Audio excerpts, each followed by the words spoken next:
Hi, everyone. I'm here with David Wright, who is a personal trainer and nutrition coach at Parkway Athletic Club in Carson City. Thanks for being here, David. Thanks for having me, Steve. All right, so we're going to talk about 3 of the worst foods you could possibly eat. So in other words, don't eat them. I'll go 3. We didn't talk about what your 3 are or what my 3 are, but some of them are probably going to be the same. So if you guys are interested in our weight loss program, use the QR code on the screen or the link in the description. And if you like interviews about losing weight, personal training, what happens in a gym, we do interviews with doctors, nutritionists, and personal trainers. So subscribe to the channel and hit that notification bell so you know when one of our videos is released. All right, David, so I'll go first. And I'm going to say the worst food that you can eat is trans fat. So trans fat is not just a bad fat. When we cook, we can turn a fat that's not as bad into a trans fat by burning the oil that we're using or overusing the oil that we're deep frying in usually. And you know what? I think restaurants do this all the time. And you got to watch out for labels because it'll say 0 trans fat. Well, they're allowed if it has less than a half a serving, then they just do 100 servings and say it's 0 trans fat, where every serving has zero point 0.3 grams of trans fat times 100 servings. That's a lot of trans fat. That's 30 grams of trans fat in the bag where it said 0 per serving. So you got to be careful. If a trans fat is even listed on there, I don't eat it, which is usually in, well, we'll probably get to what type of food they're listed in. So how about you? What's your first one?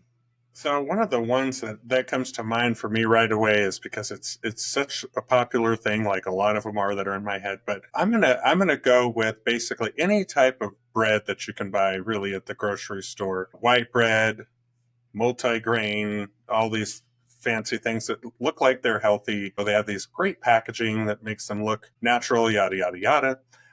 A lot of brands have moved away from like high fructose corn syrup, which is great, but there's so many other crazy things in bread that that's the least of your concerns most of the time, or at least it's one of them gone, but there's so many left. So bread, as much as we use it for all sorts of things. Now, if you make bread at home, especially like a sourdough bread, is a little bit, the composition of it is different than, say, a white bread that you buy at the grocery store. I don't care what the brand is, if it's cheap, expensive, they're pretty much all the same, just in a different package. So very highly processed, lots of different things in there that you probably don't even want to know about. So that huge bread aisle that you go down in the grocery store, if you sit down at a restaurant, whatever the case might be, bread is one of those things. And I'm not saying, bread is the root of all evil, and never eat any kind of bread, but it's very, very bad for you in terms of, what's in it. And unless you know, because you made it, or, you're very aware of the ingredients, it can be not so good. Yeah, it can be. And there is some healthy bread. Dave's Killer Bread is organic and just a few ingredients. That's a decent brand, and it doesn't have seed oils in it, or what's getting you is the glyphosate and the spray that they spray on the wheat when it's not organic. And bread has a lot of just bad stuff in it. 30 years ago, it was probably okay, but you're right, not now. All right, so my second one is going to be something that we kind of mentioned, what's in most of the bread that you just grab off the shelf at the grocery store: seed oils or vegetable oils. Stuff is bad. It's got linoleic acid in it. The omega 6s, the linoleic acid, are way out of proportion. And seed oils are just bad. And it's something that you want to avoid. Seed oils or vegetable oils or anything like that. It causes a lot of metabolic and gut issues. So how about you for number 2? Yeah, I'm just going to say right now that, yeah, I definitely agree with you on the seed oils. Those are probably one of the worst things that are out there. Another one comes to mind, again, super popular, any kind of soda. I don't care what kind it is. People will drink these different ones, whether it's zero sugar or diet or regular or whatever. If you really look at the back. And for the most part, there's some more like natural flavor types and all that. But when you see the natural flavors, unless they literally list out what those flavors are and don't just say natural, because you and I have talked about this a lot, even on this channel, of natural flavors means absolutely nothing when it comes to it actually being natural.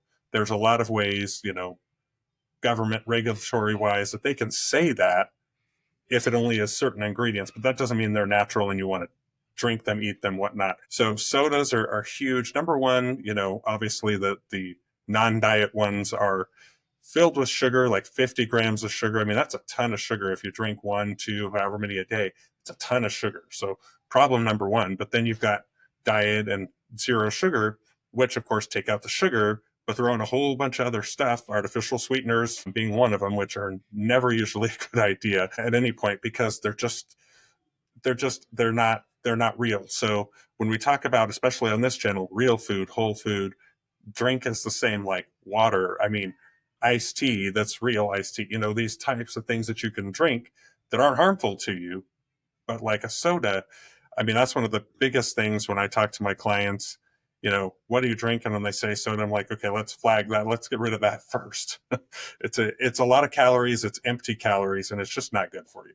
For sure. And the main reason to me is, you're being more specific than I am, which is interesting on your food choices, but it's chemicals. Soda Uh-huh. is chemicals. And even you talk about the sugar, and the soda that we drank 40 years ago, I think was different. What's different about the sugar is the glyphosate. It's in everything. That's why you got to try and go organic. But yeah, soda is, you got to get rid of the soda. It doesn't matter if it's got calories or it's no calories. It's chemicals and way too many of them. Uh-huh. All right. So my last one, number 3, is going to be ultra processed foods.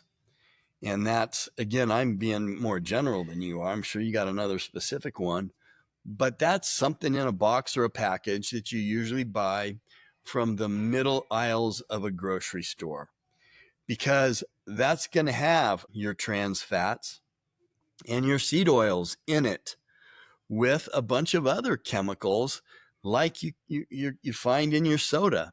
So, if the ingredients list is this long, it's a problem. That's why we're always advocating on this channel to eat whole foods. And even if you eat whole foods these days, they're not going to be perfect. If you're eating meat, it's whole foods. That doesn't mean it's grass fed, grass finished. So even whole foods these days aren't perfect, but you got to get away from the ultra processed foods. And if you're a man who's pretty fit and you got that drum belly, that's probably why. It's either too much alcohol or too much of the ultra processed foods. So how about number 3, food So do not number eat? three. David, what do you got? Yeah, so my number 3 would fall definitely under that category, Steve, of ultra processed. So super popular, can't talk today, cereal. Just in general, cereal. And that's, again, one of those things that as you're growing up, I know when I was growing up, there were certain cereals that I really liked and looked forward to, in the morning and whatnot. But when you really look at it, even those same cereals that are still on the shelf today that maybe were on the shelf 30 years ago, right? They're the same brand. And even then, they probably weren't the best thing for us, but we didn't have that information at that time. But now you look at it, I can almost guarantee you that the ingredients are different. The additives are increased by this much because, everything is being made, at cheaper price, so there's more profit, etc. So when you look at a box of, cornflakes as an example, whether it's a name brand or a store brand or whatever, they're all basically the same. And you look at something just that bland, as you would think, something just so, it's just a cornflake, how could that be bad for you? You turn over the box and see that the list of stuff that's in those cornflakes is this long. So, even in that case, yeah, we talk about all the time, whether it's with my clients or even on this channel, looking at nutrition labels and things like that. In this case, like cornflakes, they're not going to show as being high calorie and high fat and high all these other things.